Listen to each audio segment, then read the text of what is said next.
You ask Tiger to calculate. This deals with linear inequalities with one unknown.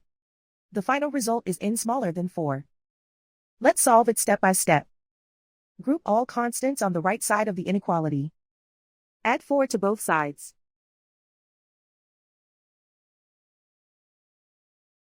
Simplify the arithmetic.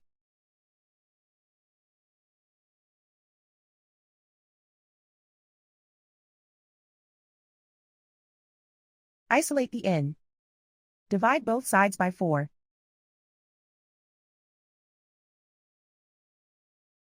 Simplify the fraction.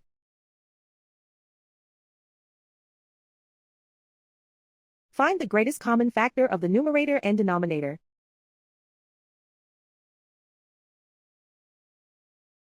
Factor out and cancel the greatest common factor.